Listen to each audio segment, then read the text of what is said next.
I couldn't care less about your student's evaluation. All I care about is that when you graduate, you are ready to work for an asshole like me. And that's important. So really, everybody here that can take an intern, please see the mayor or anybody he designated for this. It's critical for our students, for your students, all of them. Her friend asked, oh, really? So your daddy's a doctor? And Shira, my daughter, thinks about it for a second and she goes, yeah, but not the useful kind. So, why are people so much more creative when they work in startups than when they go and work in mature companies? Then there was a pause. And on the other side, he said, I think we have a topic. I spent the next 2 years trying to understand why are people so much more creative when they work in startups than when they work in corporate America. I found the answer. And one of the best definitions I ever read for radical innovation is this one. Those who live by the sword, help me out, are shot by those who don't.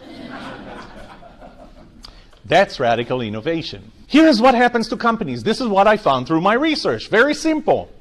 You start with a culture that has innovation and autonomy, and you end up, when you are large, you end up losing that culture. Now, one other thing that happens is if you go beyond a certain level of losing that culture, there is no turning back.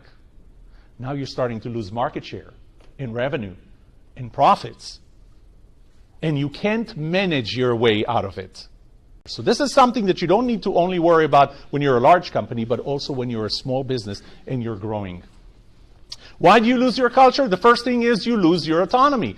I can't give you autonomy anymore. You know, we used to be just the 4 of us working, or just the 6 of us here working in our company.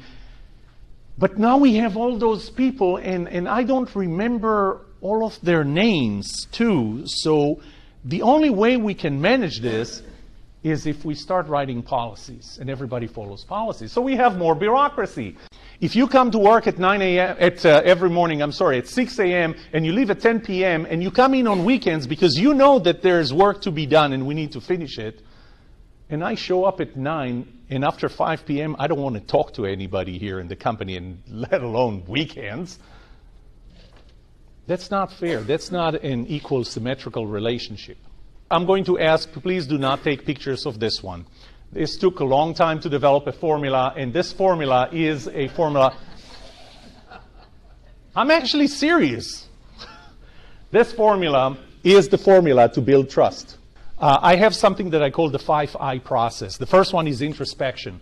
First step in solving any problem is recognizing there is one. Let's measure. Let's find that where we have a problem. Let's do the 20-80 rule. Let's find where the problems are.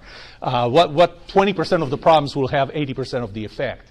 The second part is intervention. Now let's work on it. And intervention, you can see, we can set goals. We can start working on changing the culture. I need to work with your HR department so that they will know what other things to check for when they hire employees. How do you put a team together? Training, coaching, all those things work in building the right culture. Then comes the right side, which is ideation, the generation of ideas, and implementation, how you implement them. Those are the 5 I's.